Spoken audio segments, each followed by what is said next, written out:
So now we'll be beginning with the second theory session under local self-government, and this will also probably be our last theory session. Right. So speaking of local self-government, we had begun with the chapter. I will just let you have a skim through what we learned. We began with the introduction. Basically, we looked at something called the Panchayati Raj institutions. We looked at the evolution of the Panchayati Raj institutions and 4 committees thereof. Balwant Rai Mehta committee, sorry, I was about to say community committee, Ashok Mehta committee, LM Singhvi committee and K. Santhanam committee. And then we looked at the constitutionalization of Panchayati Raj institutions. Thereafter, we looked at we said that there were 2 primary systems of government, parliamentary and presidential. The first thing that we looked at is the parliamentary system of government. So we looked at the parliamentary system, we looked at certain features of the parliamentary system, and right, so certain features, as in we did go for look at about 8 features of the parliamentary system. And now we'll be looking at the presidential system of government. This is the second system of government. So what else we'll be looking at in this class? The presidential system of government, the 73rd Constitutional Amendment Act, which we had just sort of introduced in our first theory session. Don't worry, I will also take you through that introduction in case you don't remember. And then we will look at the salient features of the Constitutional Amendment Act, and then we'll be looking at the 3-tier system of our local government, the 3-tier system, and then municipalities. Okay, so beginning with the presidential system of government. In a presidential system, basically what happens is that you have head of the government. Now this person levels an executive that is different from the legislature, distinct. What do we mean by distinct? Different in the sense that they are clearly different from me. Distinct is sort of a word that means clearly different from each other, or like 2 different things with not much intersection in between. In the system, the head of the government and the head of the state are one and the same. Okay, the head of the government and the head of the state are one and the same. A key feature is that the executive is not responsible to the legislature. So when we learned about the parliamentary system, I had said a lot about, if you want, for example, a bill to be passed, how the executive is responsible to the legislature, right? So in the presidential system, this is one thing that does not happen. The executive is not responsible to the legislature. Features of the presidential system. Now, what are some features of the presidential system of the government? The president has a fixed tenure and cannot be removed by a vote of non-confidence in the legislature. Okay, so the tenure is fixed and you cannot remove the president. Right, so this is actually something that can be done in the parliamentary system. You can remove a president if you have a vote of non-confidence. What is this vote of non-confidence? Do you remember we had studied something called a no-confidence motion? I mean, not in particular, but I sort of just explained what it was. Not in this chapter. I think, I don't exactly remember, it would either have been the legislature chapter or the executive chapter. So basically, it's just like the word suggests, when you have certain members who say that they do not want this person to be in power anymore. And it's not, I mean, you need to have a fixed set of members who say that, and it will be a rigorous process before that person is removed from that power. And this happens for, mostly for the president. Okay, generally the president has the power to pardon or commute judicial sentences awarded to criminals. What do we mean by this? Basically, if criminals are awarded judicial sentences, as in when the judiciary awards them, award is not used in a good sense here, it's used in a negative sense. So if the judiciary awards them a sentence, basically you will be in prison for 10 years and a fine of 10 lakh, or just something, let's say death sentence, death penalty, anything. The president has the power to pardon or commute this. The president is elected directly by the people or by an electoral college. Okay, I'm sorry, I think this is a mistake. What we mean here is electoral college. The present, electoral college makes absolutely no sense. I'm really sorry. The president is elected directly by the people or by an electoral college. Now, this is where it's a very different thing, right? Because in India, we do not elect our presidents directly. So, do you think we need the system? Do you think we need to have the ability to elect our presidents directly, president and prime minister? Because once a government is formed, especially the prime minister, in case of India, the prime minister is the one that we hear about the most. In some other countries, that's not the case. In some foreign countries, the person that you hear about the most is the president. But in a country like India, the ruler you hear about the most is the prime minister. So do you think we should also have the right to elect our own prime minister? Or do you think that the system that we have now, basically we elect representatives and then these representatives elect the prime minister? Do you think that is the better system? What do you think makes more sense? Think about it, discuss it with your friends. If this were in offline class, I would have loved to have this discussion with you guys, but unfortunately no. But yeah, just try to think about it. All of these are, whenever you study something, I had a professor who used to tell me, when you study something, instead of understanding it, you also need to have something called a critical analysis. This might be a bit of a complex subject for an 8th grader, but 8th or a 9th grader, but basically what it means is that when you study something, instead of just taking in that information, you also need to be able to analyze that information, look at it from different points of view and think of, okay, so this is how it works, so this is what happens as a result of something else. Should this be done in a better way? Is there a better way this could have been done? Can I suggest something better? Or do we have some other countries who are doing this better than us? And we have, like for example, when you learn about the government, we have all these rules and laws. Are they being implemented properly? All of these things. You say that when we learn, it's although as we learn as though the president has more power than the prime minister. Is that what happens in real life? So all of these questions that we should be asking, it's important, right? It helps both in our personal development in the way that we see things, and also, who knows, you might be able to end up bringing a change. And when you bring this method of critical analysis to your studies, you also bring it in different other phases. You might be doing something else. It might be anything. Maybe it might be housework. It might be engaging in a conversation on a different topic, different things that you could be doing. But critical analysis is, once you get used to doing critical analysis, it's the best way to start is to start doing it in your studies. Once you do that, you can employ it in every phase of your life, and in the kind of a person you are, there will be a huge difference when you see everything from an analytical point of view. I know that this might be something complex to say to 8th graders, but basically, when you read something, in short, think of the why, the how, and what can be made better. Right, so when you read about a law or an act, think of, why was this act brought in the first place? What was the motive behind bringing the act? Was it needed? Was it desirable?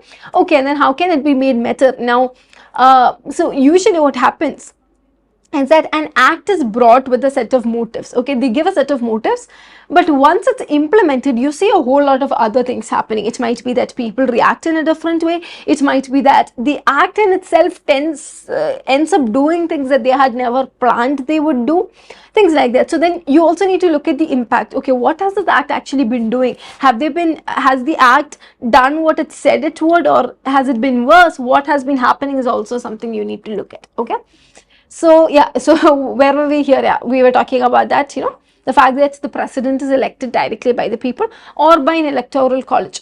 So in electoral college, it can differ from system to system. In the parliamentary system, it's basically, the members of the Lok Sabha, the Rajya Sabha, and then also the state legislative assemblies. Okay.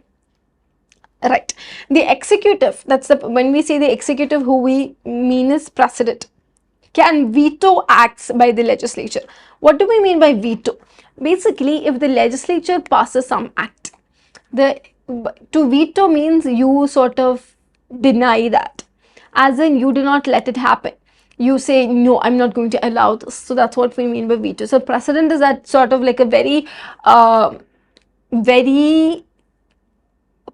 a place of huge power. That's where the president is, which is also why it's called the presidential system of government. It's sort of like, the president is somebody who has a lot of power, which is why it's called the presidential system of government. Okay, moving on.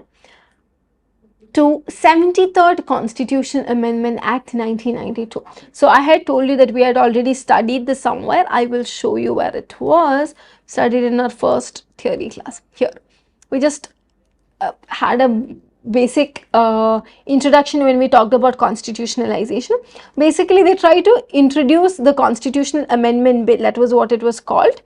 And like I said, once a bill is passed, it's called an act, right? So once it was passed, it emerged as the 73rd Constitutional Amendment Act 1992. What do we mean by 73rd? Basically, there were different constitutional amendment acts. Of this, it was the 73rd. So what do we mean by constitutional amendment? Basically, you bring a change in the constitution, right? So the first change that was brought would be the first Constitutional Amendment Act, second, third, fourth, and so on. And so by 1992, you had the 73rd Constitutional Amendment Act. Right now, this brought about significant changes in the local self-government in India. This act corresponds to Part 9 of the Constitution of India and has added the 11th schedule to the Constitution of India. Okay, this corresponds to what part? 9. And it has added the 11th schedule to the Constitution of India. Okay, so this we had studied under, I think, the chapter the Constitution. We had studied about a lot of parts. So okay, question: how many parts are there in the Constitution and how many schedules are there? This we had studied under the chapter the Constitution. So I'll just give you some time, think of it and let me know.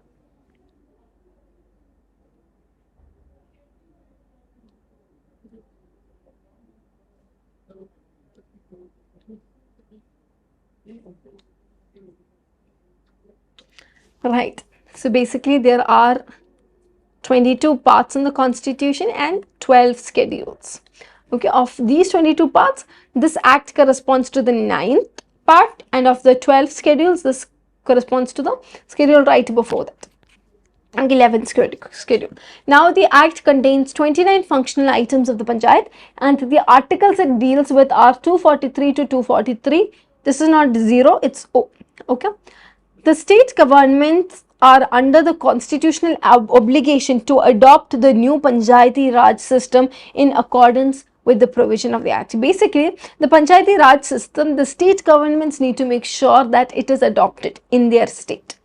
The provisions of the act. Now, the provisions, what do we mean by provisions? Basically, whatever is said in the act, right? You know, this should be done, that should be done, things like that. You can group them into two categories: compulsory provision, voluntary provision. What do we mean? Compulsory provisions are to be included in the state laws, creating the requisite provision required, like timely elections, reservations, etc. So, what we mean by compulsory provision is that you need to include it in the state laws. Right, so timely elections. So basically elections need to be held on time, reservations, things of that sort. The voluntary provisions may be included at the discretion of the state. Devolution of powers, taxes, etc. So voluntary, what do we mean by compulsory and voluntary? Compulsory is something that you have to do, something that you must do, mandatory, right? Voluntary is something that you can do if you want to. So that's basically what it is. For voluntary provision, the states can decide if they want to have it or not. Okay, but now there are some states for which even the compulsory provisions don't apply. Some states for which the act does not apply. Some northeastern states in particular, they are Nagaland, Meghalaya, Mizoram and certain other northeastern states. All of these are northeastern states. Okay, so that's it. That's all we have under the 73rd Constitutional Amendment Act. Basically, it wanted to sort of, the point of this act was sort of strengthening the local self-government once more. Strengthening what is being done under the local self-government. Okay. Moving on. 73rd Constitutional Amendment Act, salient features. Now, we'll look at some certain features that there were, just 5 features that we'll be looking at under the Constitutional Amendment Act. 3-tier system. The amendment mandated the establishment of a 3-tier Panchayati Raj system comprising Gram Panchayats at the village level, Panchayat Samitis at the block level and Zilla Parishads at the district level. Okay, so even under the Panchayati Raj system, they wanted a 3-tier system and they divided it into parts. So first you had a village level, and then you had a block level, and then you had a district level. Okay, so they wanted Gram Panchayats at the village level. They wanted Gram Panchayats at the village level, Panchayat Samitis at the block level, and Zilla Parishads at the district level. These were the three different layers that they wanted, three different levels that they wanted. Reservation of seats. The amendment introduced reservation of seats for SCs, STs and women in PRIs to ensure adequate representation and participation. Okay, they introduced something called the reservation of seats for scheduled castes, scheduled tribes and women in PRI. What is PRI? Panchayati Raj institutions. So this was to make sure that, okay, so why do we have reservation? Why do we have representation? Why do you need to have certain reservation of seats for people from scheduled castes, tribes and women?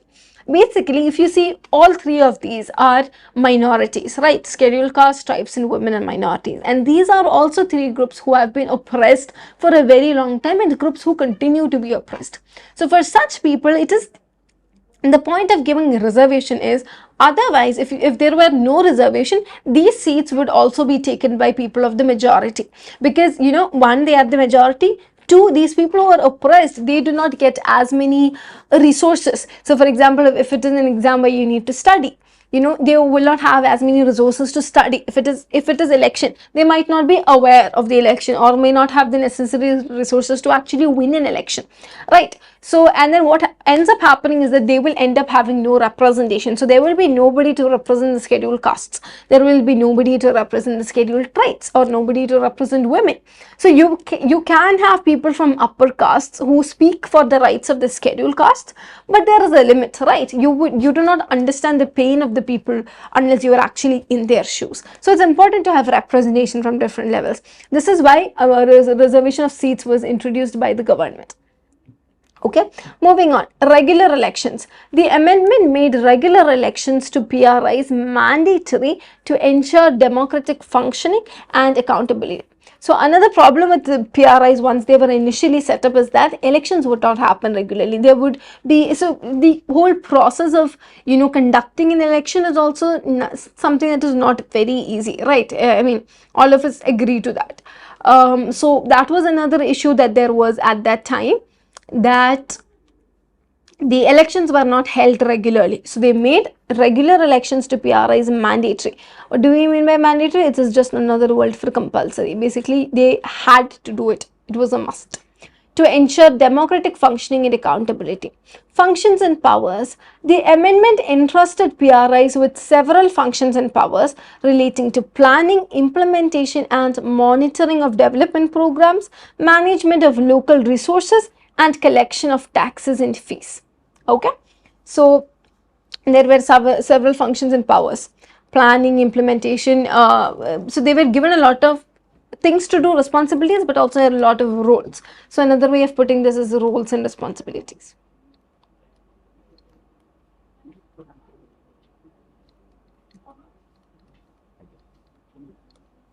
Finance Commission. The amendment provided for the establishment of state finance commissions to recommend the distribution of financial resources between the state government and PRIs. Okay, so they also provided for the establishment of something called as state finance commissions. Okay, to recommend the distribution of financial resources between the state government and PRIs, because see, for the PRIs to function, they also wanted, it is important that the PRIs have financial resources, right? You will need obviously finances for certain reasons. So they recommended the distribution of financial, so the state would get certain financial resources. They wanted the state to distribute the financial resources that the state got to the PRIs so that it would help with the functioning of the PRIs. Moving on, three-tier system. The three-tier system of local self-government established by the 73rd Constitutional Amendment Act of 1992, it was first adopted by Rajasthan, which district? Nagaur district, on 2nd October 1959. It was adopted on 2nd October 1959, 2nd October, followed by Andhra Pradesh. So first it was adopted by Rajasthan and then it was adopted by Andhra Pradesh.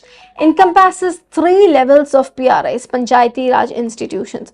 It comprises 3 levels of elected bodies that empower local communities to manage their own affairs effectively. So basically you have 3 levels of bodies that are elected. This is important.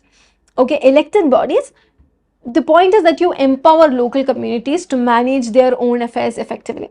So, and what are these three levels? Basically, you have at the village level, block level, and district level. This too we had studied. Where did we study it? Right, when we talked about under this, when we just introduced the three-tier system, we said you have Gram Panchayats, Panchayat Samitis, and Zilla Parishads. We'll be studying about this in detail now. Okay, where were we? Yes. The Gram Panchayat represents the lowest level of the three-tier system operating at the village. Another name for that level is the ward level. You have different wards. You might have heard of the word ward. You know, if you just go to your parent and you ask what's our ward number, so generally in your address you have something called a ward number, I think, right? So it tells you which ward you are in. It consists of elected representatives known as panchayat members who govern and administer the village. The Gram Panchayat deals with local issues, infrastructure development, and the welfare of the community. Okay, so Gram Panchayat basically has elected representatives who are known as Panchayat members. They govern and administer the village. They deal with local issues, infrastructure development, and the welfare of the community. Okay, these are the things that they deal with.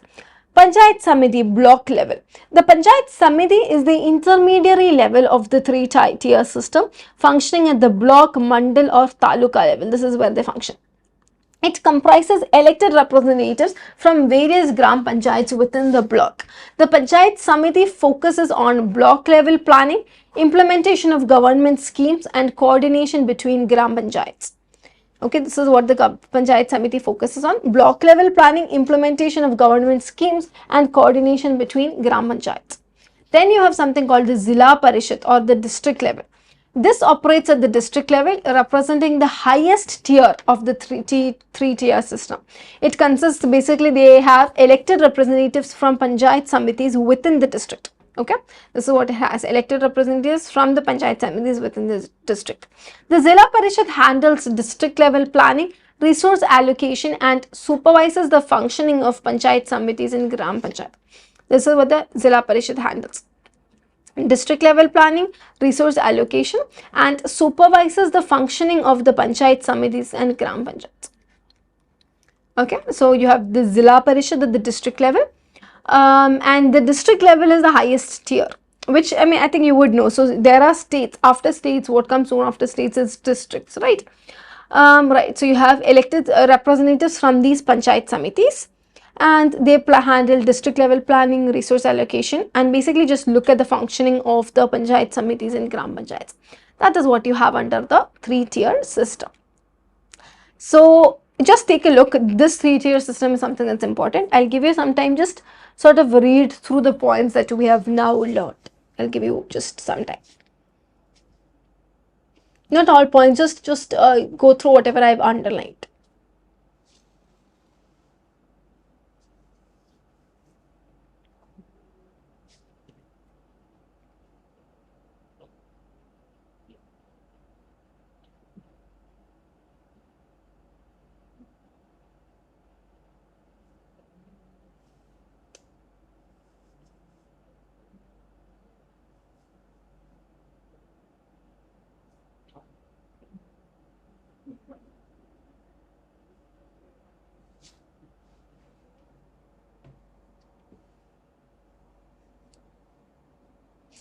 Okay, I think you would have had enough time to go through everything. If not, feel free to just pause the video.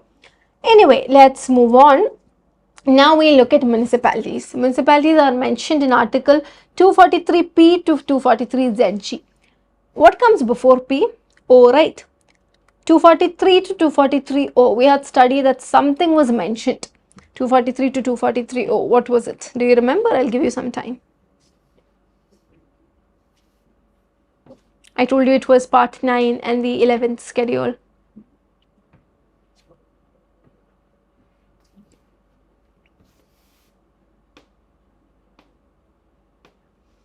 So, what was it? 243 to 243O. The 73rd Constitutional Amendment Act. I mean, this is pretty easy because this is the only act you have studied in this chapter. But yeah, I mean, when the question is asked for the final exam, you wouldn't know which chapter it's from. So 243 to 243O is the 73rd Constitutional Amendment Act. I'll just write it as C. Okay, CA is actually something else, so you might get confused. I'll just write it as C Amendment Act. Okay. Now, municipalities is what you have under 243P to 243ZG. Now, what is ZG? This is something that I had mentioned when we studied about schedules in the chapter, the Constitution, I believe. No, I think, no, I believe it was making of the Indian Constitution. I'm not sure, or either making of the Indian Constitution or Constitution. Anyway, the point that I had mentioned was, how do you have ZG? So basically, when you have an article, it starts with a number 1, 2, 3, and so on. And then if you want a sub-article within that article, you give a letter. So 243, if you want a sub-article under that, A.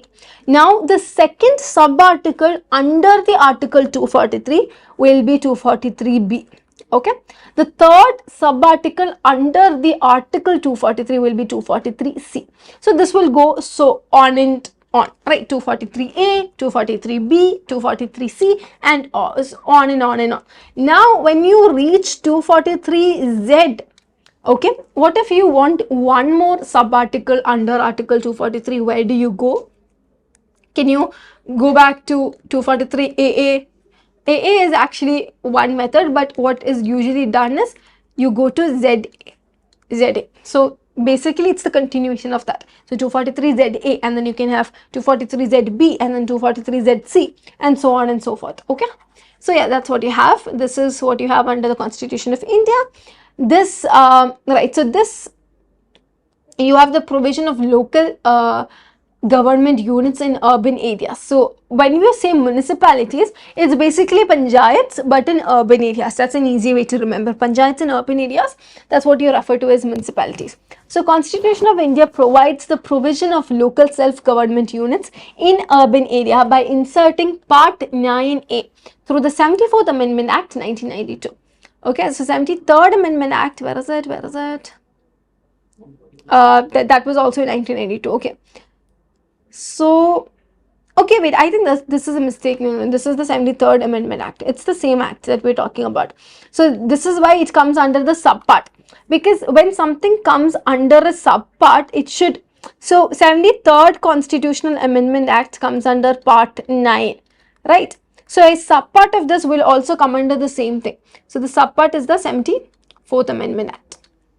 It is the 73rd Amendment Act, I'm sorry. So, it's the 73rd Amendment Act itself. It's a mistake here. That's what I was thinking. It's the same year. How can? Right. So, 73rd Amendment. I'm sorry for the mistake. So, it basically comes under 9A, Part 9A, which is a subpart of Part 9. The Constitution. So, basically, what do you have under municipalities? Constitution provides for 3 types of municipalities. Nagar Panchayat, Municipal Council, Municipal Corporation. You can have a Nagar Panchayat, you can have a Municipal Council, you have a Municipal Corporation. Nagar Panchayat refers to areas which are in transition from rural to urban areas. Basically, when you talk about Nagar, you mean like a city. Panchayat is more, like I said, you use it to refer to rural areas. So, Nagar Panchayat is, 2 different words, right? So it refers to areas which are transitioning from rural to urban areas. And then you have a municipal council for smaller urban areas, and then you have a municipal corporation for larger urban areas. Okay. Seats shall be reserved for scheduled castes and scheduled tribes, and 1/3 of the seats shall be reserved for women. So again, I talked earlier about why it is important to have representation in reservation, right? So in the same way, you had seats reserved for scheduled castes and scheduled tribes, and then 1/3 of the seats for women. Under Article 243ZD, again, I had explained why do you have ZG, right? So basically, what comes after Z? Under Article 243ZD, a district planning committee shall be constituted to consolidate the plans prepared by the panchayats and municipalities in the district. So, under 243ZD, you shall have a district planning committee to sort of consolidate plans prepared by the panchayats and municipalities. Under Article 243ZE, you have a metropolitan planning committee to prepare a draft development plan for the metropolitan cities. Okay. So, we're just taking a look at what both of these things are. Under ZD, you have a district planning committee. District planning committee is to look at the plans that are created by the panchayats and municipalities, and under ZE you have a metropolitan planning committee for the metropolitan cities. It's most of like the busy developed, not exactly developed, but cities where you have developed structures. That does not mean everybody who lives there lives a developed lives, but yeah, so you have basically under municipalities you have 243 ZD for the panchayats and municipalities, and then you have 243 ZE for the metropolitan cities. Okay, so with that we are done with our chapter local self government. This is all that we have had under local self-government. As I said, it's not a lot to study, but still there is certain amount of theory, right? So there'll be certain things that you have to go through. Yeah, and that's it. We are done with our chapter local self-government.